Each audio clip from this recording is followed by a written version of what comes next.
Hey there, gang. I'm Danny J. And I'm Joel N, and we are Keep on Tolkien. Tolkien. That's who we are. And welcome back for the season finale reaction to The Rings of Power, Episode 8. Yes. Episode 8. Spoilers ahead. Spoilers ahead. But before we get into that, we got a special announcement because this is the last thing that's coming out to you guys before this happens. Before Halloween. Before Halloween, we got another Halloween special coming for you guys. That's right. Our season 6 is going to actually start a little earlier than intended. We're going to start up on Halloween. Yeah, you get a bonus episode with our Halloween special, Monday the 31st. And also, it's going to be something a little bit different, and we hope you guys dig it. Yeah, it's going to be fun, so stay tuned for that. Yeah. So, Episode 8, season finale of The Rings of Power.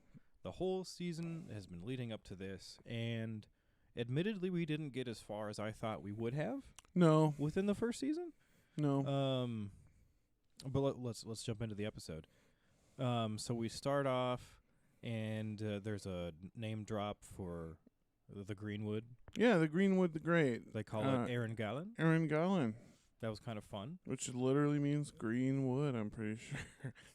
We find that the priests or priestesses, they finally make their way and find the stranger, and they say that we're here to serve you, Lord Sauron. Yeah, they assume this cat is Sauron. And they start, like, powering him up or whatever, and it gets really dramatic. Yeah. Yeah, they just and assume. Then Gandalf kind of thinks he is Sauron for a second. He does. Yeah. Gandalf totally gives into this, like, I must be Sauron. I know this now. Yeah. But what we find out. We'll find out later. So then we cut to the elves, and we see a scene with Celebrimbor where he references the simple and small size of the fruit that made the sun. I think he was talking to Elrond in this scene. Yeah, he said what made the sun I could originally hold in the palm of my hand, which is a fruit from one of the trees of Yavanna, right? Yeah. So the elves, now that they know that they're not going to get any more any mithril at all from Khazad-dûm, they've only got this tiny little sample. Tiny little bit. Now they're trying to find ways to amplify that small sample. And so he starts thinking about the sun. He's like, the sun was only about this big when it started. Referencing the story of the sun from Middle-earth starting from a fruit from the tree. It was from Laurelin, right? Yes, I believe so. Laurelin was the golden tree, I believe, yeah. Anyway.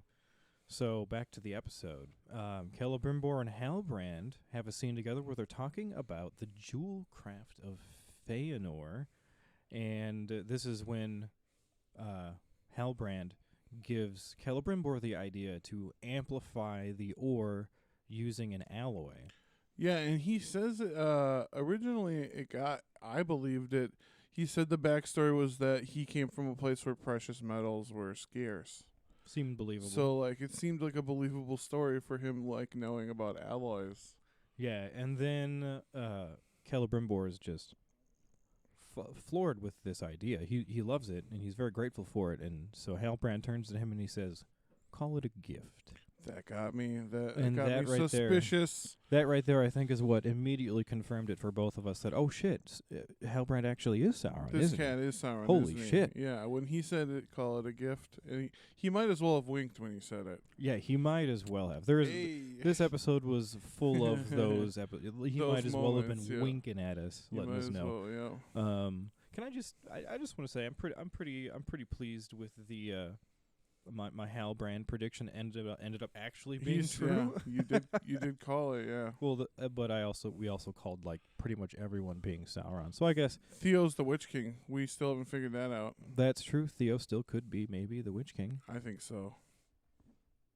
Or maybe he'll be the Lord of the Dead Army. I know some people were predicting that Halbrand might have been That would have been cool. The King of the Dead Men of Dunharrow. Would have been pretty cool storyline. Which, if anyone, that was starting to fit for me, but clearly not. No. As we'll learn here in a minute. So then we jump to a scene with Aarion and King Palantir. She's in his chambers because they're trying to get someone to make a good portrait of him or something, so she's up there practicing. Yeah, they're going to make a big-ass statue on his tomb. Yeah, and so he wakes up, and he mistakes Aarion for his daughter, Queen Muriel, and he unlocks like a secret passageway up to the top of the tower where he's keeping his Palantir. Yeah. And presumably Aarion goes up to use it, but we don't know what happens. Mm-hmm. So that'll be interesting to see whether or not that either converts her to being one of the faithful now, or if this will solidify her Kingsman ways. Yeah. I kind of hope it's gonna turn her to like, oh yeah, the faithful is the right way. Just to keep in line with the family of Elendil. Yeah, Pretty much anyone in the family of Elendil would be faithful. Yeah. So, but we'll see what happens with that.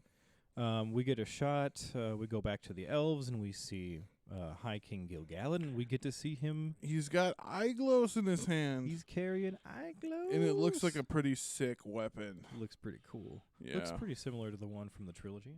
Yeah. The blade looked meaner though. It looked fun. I think that might have been a little tease. Well, I'm sure we'll get to see him. We'll get to see him wield that motherfucker soon, I'm sure. So then we get a scene in the Forge. I believe it's with Hal Brand, Celebrimbor, Galadriel, and High King Gil-galad. And the High King is essentially saying, we're done with this. I'm not really sure why he was so all of a sudden defeatist about everything. This is why I don't like the Gil-galad, yeah. I'm not sure why. He's a dummy, remember? He's a dumb guy. Maybe he had some intuition about what was going on with Hal Brand that he wasn't sharing with anyone. But anyway, so Celebrimbor becomes kind of frustrated, and he starts proclaiming, he wants to make something like that has power over flesh. He uses that same term, power over flesh. Power over flesh. And that's what catches Galadriel's ear. And Galadriel's like, And she's like, where did you hear that line from? Where did you get that? Sounds a little Sauron-y to me. Familiar. So then Galadriel and Hal Brand speak privately, and he says to her that you've done far more than that for me. They're kind of like thanking each other back and forth, and she's like, he's like, you saved me, and she's like, oh, you saved my life, and he's like, well, you did far more than that for me. And then he says, I'll never forget that. And then he leans in, he's like, and I'll make sure no one else does either. That was pretty threatening. He should have winked when he said that, too. Should have winked when he said that. Wouldn't it be funny if, like, throughout this whole episode, he just keeps winking, like, oh, shit. That'd be pretty funny, actually. And then, so we jump back to a scene with Gandalf and the priestesses where they try to explain to Gandalf, because they think he's Sauron, they try to explain to him that there was a veil placed over his mind. There was a veil placed over Sauron's mind by those who had cast him down. Yeah. Those who cast him down, assumedly referring to Adar? Maybe, yeah, because, like, he said whatever he did Adar something. did to him? Yeah. I don't know if they're referring to the Valar.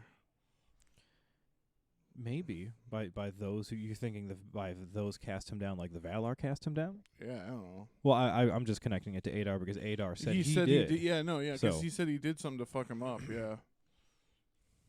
And then we get a revelation about the constellation that Gandalf's been looking for. It's called the Hermit's Hat. The Hermit's Hat. And it's a pattern visible only in one place far to the east, in the land of Rhûn.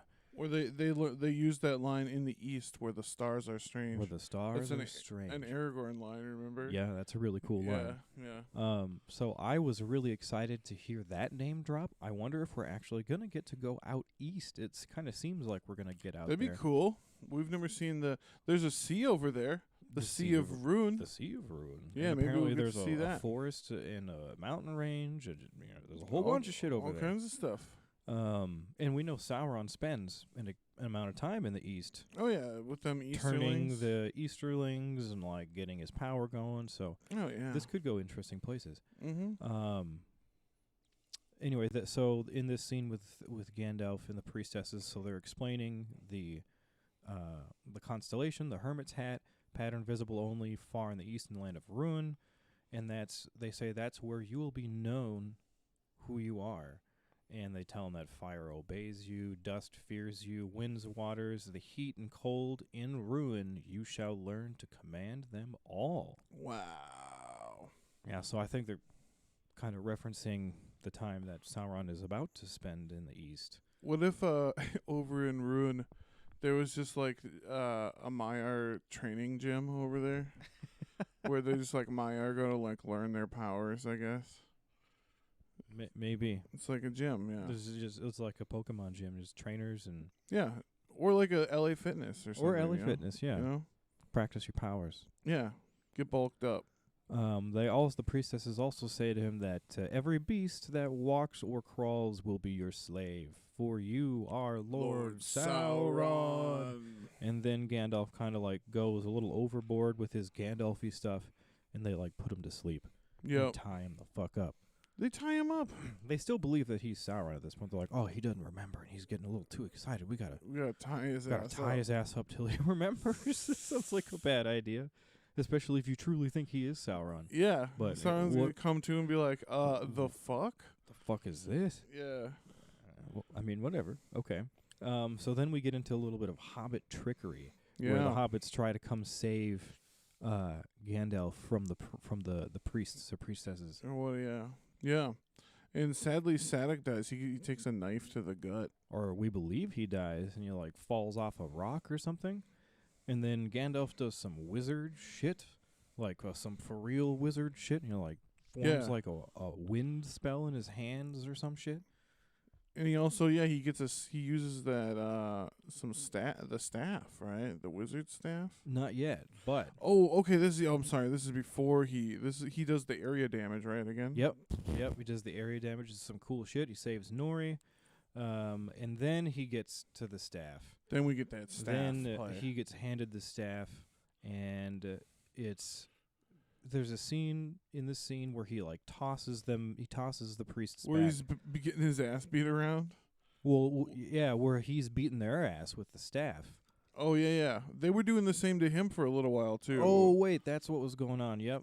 Yeah, they were whooping his ass. They were with whooping the staff his for a ass with while. the staff. Yep. And it was very reminiscent of the Saruman versus Gandalf fight that happens in the Fellowship of the Ring. Yeah. It looked a lot like that. Had the same kind of style. Let's do a staff battle. Mm-hmm. And that then, was pretty sick. So they're getting the upper hand on Gandalf right now. Mm-hmm. And then Sadok, he hops out. He's not dead, apparently. Nope.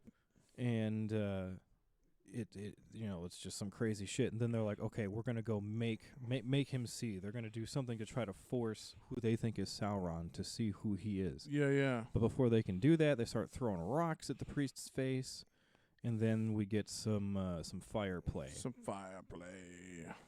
This is just in general. This sequence was pretty fun. This whole episode was pretty solid in our opinion. Yeah. Then this is where Nori gives Gandalf his first staff. Yep. That's pretty cool. And then Gandalf also all of a sudden is very literate, and he says, "From shadow you came, to shadow I bid you return." Yeah. He becomes real articulate all of a sudden. Yeah, and then they're like, "Oh, he's not." The priests are like, "Oh, he's not Sauron. He's the other. He's the Istar." And then Gandalf straight up just fucking obliterates them and turns them into butterflies or moths or something. Just straight banish. Some pretty That's cool sick. shit. Yeah, we thought it was fun that they name dropped the Istar. Yeah, that was cool. Mm-hmm. Istar. Istar. Now we know for sure who this is. This is Gandalf. Now we know for fairly certain that this is Gandalf. Unless it's Saruman or Radagast. But I think we're pretty certain at this point it's Gandalf. He's doing all the Gandalf things. He's doing the Gandalfy things. We had a sad scene where Sadok dies watching the sunrise. That was a heavy hitter. We really liked Sadok. Yeah, I liked him. He was real cool. And then Tar Palantir also dies as Miriel and Elendil are arriving in the Bay of Numenor. They see all the black banners and all the black flags. Yeah, all the black flags, which doesn't stand for anarchy this time. It stands for... It stands for mourning. It stands for mourning the death of the king. Then we cut back to Eregion, to the forge, and there's an accident in the forge where there's like an explosion and shit. And, we look, oh my God, it's like 9/11 in Middle-earth. But it turns out it was just... It did kind of look like that footage, I'm not going to lie. Where was the airplane? Yeah. But there was no airplane. It was just... It was a cruise missile, right? It was... That's right. Oh, God. We're getting canceled. We're going to get canceled. But it was a mithril accident. He was trying to, like, heat the mithril up and force it to be forged together like you do with normal metals, and it, like, he's like, it rejected it, and it, like, there was too much power, and there was a little explosion, it blew holes in the building. Yeah. And then, of course, there's a conversation where Hal Brand comes in all of a sudden, and he gives Celebrimbor some more advice about how to use this mithril, about how we could possibly melt it down. Yeah. And, he's just doing some more Sauron shit. Sauron-y shit, yeah. So apparently Hal Brand is Anatar, is what I'm gathering. This seems to be his fair form. I don't know if we're going to see more of it in the next season. Then we have a conversation between Galadriel and Hal Brand where there's the full reveal. He name drops himself. And then he starts manipulating her memories against her, which we thought was really appropriate. That was a really cool, like, satanic fucking Sauron scene, where he takes your own memories and feelings and warps them in a way that makes you do what he wants you to do. Yeah, we thought that was very appropriate for his character. Very Sauron-y. Very Sauron-y. Sauroninian. Sauroninian. But we thought that was cool. And then he tries to tell her to touch the darkness once more. Yeah. And he tries to convince her to join him to heal Middle Earth together. All sounds like good things, right? All sounds like good things. All very Sauron-y things. But Galadriel, as we know, is unshaken. And she doesn't do it. No, doesn't and then go for it. instead, he does something to knock her out and throw her in the river or something. Yeah, and she gets found by. She wakes up in the water. Yeah, she gets found by Elrond. Yeah. So she is, for whatever reason, hesitant to tell anyone that Halbrand is Sauron. I don't know why. I think it's she's just like, trust me, he's no good. I think it's because Halbrand threatened to bring her down with him, essentially, if he's ever revealed. She helped me. Exactly. So it's kind of a shaky she reasoning. Was tricked into doing it. I would just been like, hey, right. It'd be far more important for everyone to know that this is Sauron. Be like, for sure. He's here with us, doing things. Like, you guys, you know how Sauron's really good at tricking people and stuff? Well, he fucking tricked me, dude. He got me. And it's Halbrand, and I helped him for a long time. He tricked me. But no, that's not what happened. She just decides not to tell anyone. She's just like, oh, Halbrand's gone, and he's not coming back, and if he does, no one should talk to him. And everyone's like, oh okay, sure. I guess Celebrimbor was just kind of like, all right, whatever. Yeah. Elrond was a smart-ass son of a bitch, and he figured it out. He cracked the code. But then they have a conversation about the rings. And I'd just like to comment at this point that I really kind of enjoyed the little minor detail where their first idea was a crown. That was funny. It sounds like something that Noldor would do. You know. Why not? Why not? And then it had to be busted down smaller into 2 rings. And then Galadriel in this scene now says that there needs to be 3. And they have a conversation about 1 would corrupt. If there were 2, it would only divide. But if there are 3, then there's balance. Balance. Well, it's kind of cool. Yeah, I like that. and then Celebrimbor reveals that they need the purest gold and silver from Valinor to create this thing. And he says true creation requires sacrifice. We also thought that was kind of appropriate. An appropriate way for that dagger to get used. She's got to melt the dagger. Yep. I assumed that it was going to come down to her stabbing Sauron with it or something like that. I kind of like this better though. I like that better too. Mm-hmm. Yeah, this is cool. I like that use. And then Gandalf, we're back with him. He now remembers fragments and impressions, he says, while he's talking to Nori. He can speak in full, elaborate sentences. Full-ass sentences. And he knows he must go to Rune to find out the rest. He's also capable of apparently giving advice. He's very wise now all of a sudden. He also defines the word Istar for the audience, in case no one knew. It means wizard. Mm-hmm. Istari are the wizards, the 5 wizards. Mm-hmm. And then he says, he's talking to Nori, and Nori says something sounds like an adventure, and then he replies with, you want to read it? Yeah, alone is just a journey. Adventures, they must be shared. Which is very nice. Tolkien-y. Yeah, camaraderie. Very Tolkien-y. So then this is the scene where Nori decides to leave the Harfoots and go on an adventure with Yeah. Gandalf to Rune, presumably. Yeah, Out east. there's a sweet tear-filled goodbye. That was cool. I like that scene. Yeah. Yeah, Yeah. the Hobbit stuff has not been too bad. There wasn't too much development throughout this entire season. Not really. It was seemed kind of migrating. it was kind of just them migrating around and just getting some exposure to hobbits. It felt like there could have been a little more development on that line, but Yeah. we'll talk about that in our review. Yeah. And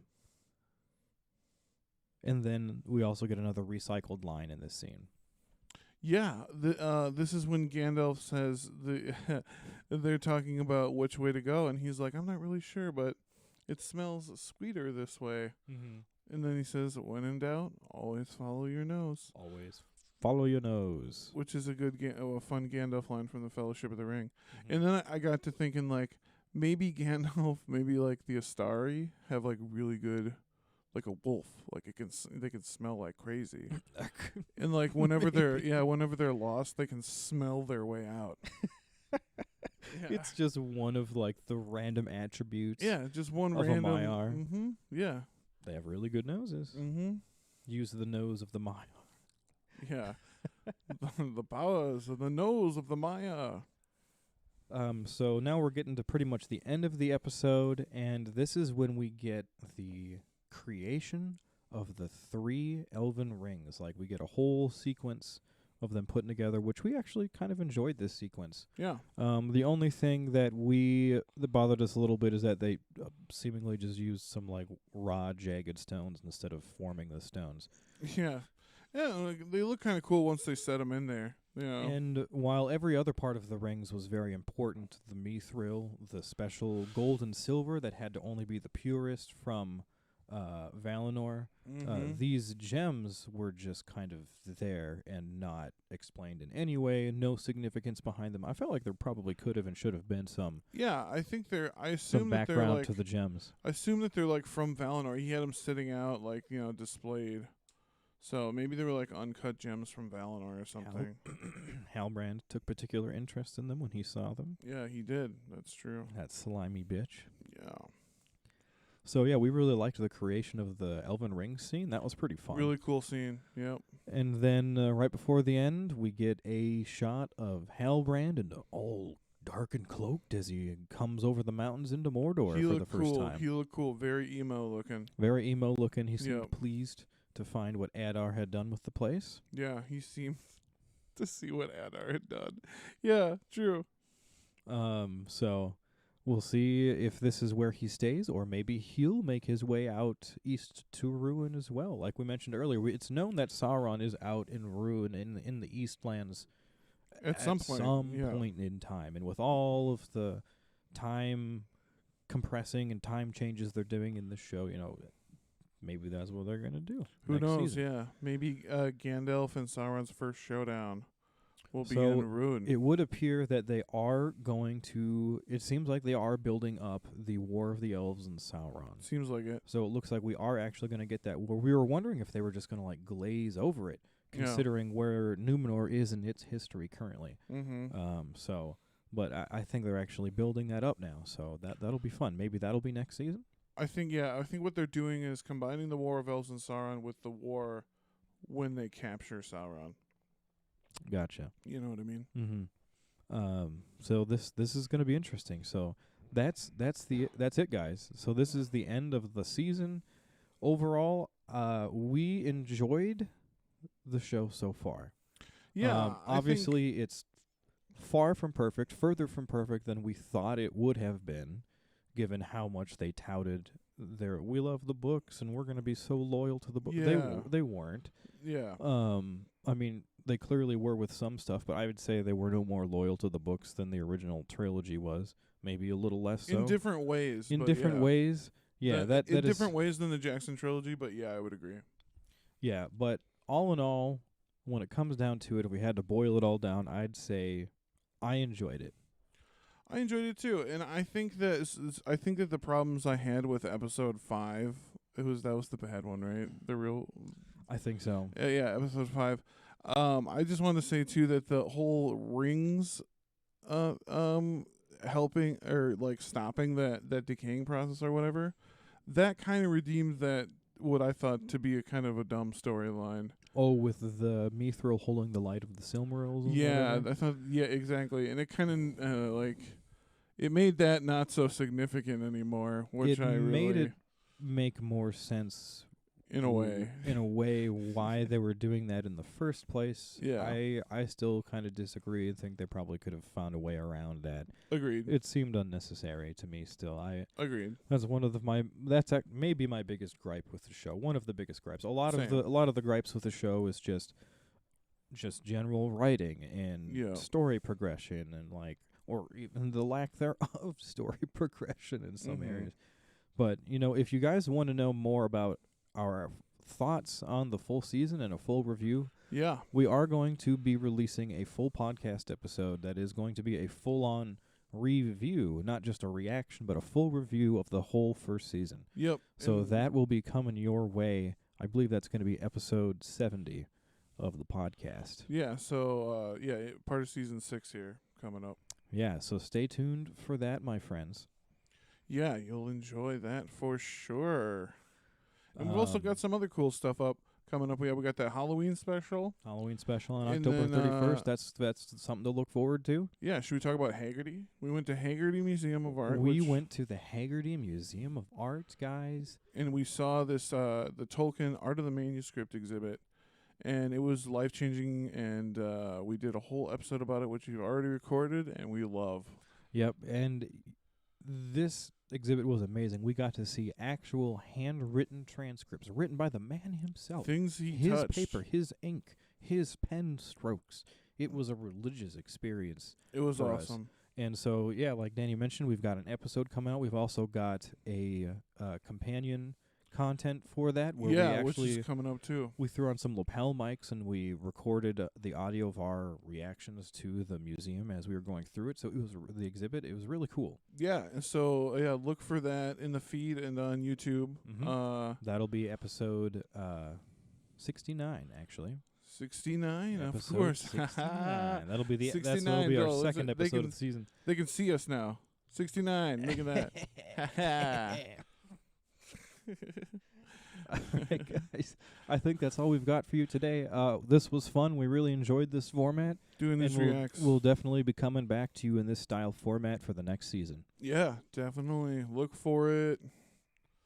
All right, folks. That's all we got for you today, though. Yeah, I'm Danny J. And I'm Joel N. And as always, keep on Tolkien. Array into